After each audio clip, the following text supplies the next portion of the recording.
Bonjour, aujourd'hui on va parler d'un appareil photo accessible. Je me suis aperçu finalement à la suite des articles que j'avais créés pour le Labo C41 que à force de parler d'appareils photo et d'objectifs qui valaient peut-être 100 euros, voire plus, des fois suivant les objectifs, finalement je me suis aperçu que je parlais peut-être à une sorte d'élite de personnes qui ont les moyens de s'acheter ce genre d'objectifs, ce qui n'était absolument pas mon intention de départ.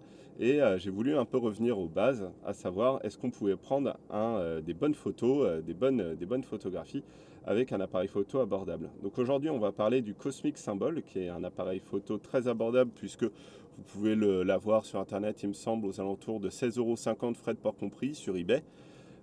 C'est un appareil photo donc qui a un objectif de 40 mm à ouverture 1.4. C'est un appareil photo aussi de LOMO, donc LOMO avant lomographie.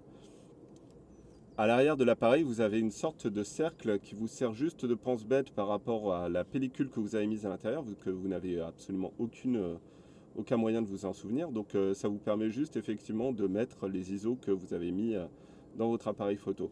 L'appareil photo est très simple, hein. Sur le dessus, vous avez différents logos avec nuageux, pluie, nuageux ensoleillé ou ensoleillé, en fait qui correspondent aux différentes vitesses d'exposition. Donc ça, à la limite, ce qui est intéressant, c'est peut-être si vous êtes plus à vouloir savoir exactement à quelle vitesse va votre appareil, vous avez la possibilité de télécharger le manuel d'utilisation et où toutes ces vitesses-là, les vraies vitesses, sont indiquées au lieu des symboles nuageux, ensoleillés, etc. L'ouverture de l'objectif se situe à l'avant, du coup vous avez la possibilité d'ouvrir à 4, 5, 6, 8, 11 ou 16, et on prend la photo sur la petite languette qui se situe du coup sur le côté. Je vous propose de voir ensemble s'il est effectivement possible de prendre des bonnes photos avec ce genre d'appareil, sachant que la principale difficulté se situe sur le fait qu'il est totalement impossible de faire une vraie mise au point, vu que l'appareil n'est pas un rangefinder comme d'autres et n'est pas non plus un réflexe. Donc en fait, il va falloir voir sur le haut de l'appareil et d'ajuster la molette en fonction de où se situe votre sujet. Donc vous avez 1 mètre, 1 mètre 200, 1 mètre 50, 2 mètres, 3 mètres, 5 mètres et 10 mètres à l'infini. Donc c'est là où va se situer la principale difficulté. C'est effectivement de voir où se situe votre sujet, d'évaluer les distances et de prendre la photo en conséquence. Sachant que l'astuce réside sur le fait que si vous ouvrez par exemple à 8, 11 ou 16, la zone de netteté de votre photo sera beaucoup plus large. Du coup, effectivement, si vous mettez par exemple 1,2 et que votre sujet se situe à 1,5 mètres, effectivement, votre photo sera globalement nette et vous avez une plus large, vous avez un champ plus large d'erreur et vous pouvez effectivement vous tromper de quelques centimètres. Ça n'aura vraiment pas d'incidence sur votre photo.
Avant de commencer à conclure, je précise ici que la pellicule utilisée est une Fujichrome MS-100 000, périmée depuis environ 15 ans, et c'est ça qui lui donne cet aspect un peu rouge-violet.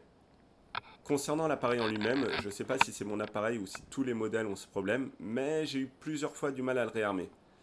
J'ai pas été super emballé par son objectif, les images sont assez peu contrastées et si vous zoomez sur les photos, vous pouvez constater clairement qu'elles sont pas vraiment nettes. Si vous cherchez un appareil photo à prendre avec vous en vacances entre potes, sans vous soucier de tomber en rate de pile vu qu'il n'a pas de pile, il fera complètement l'affaire. C'est un appareil que je vous conseille si vous avez un budget limité, davantage pour prendre des photos en soirée ou en vacances que pour prendre des photos que vous souhaiteriez ensuite tirer sur du papier argentique. Voilà, c'est tout pour cette vidéo. N'hésitez pas à me dire ce que vous en avez pensé en commentaire. Et moi, je vous dis à très bientôt. Au revoir.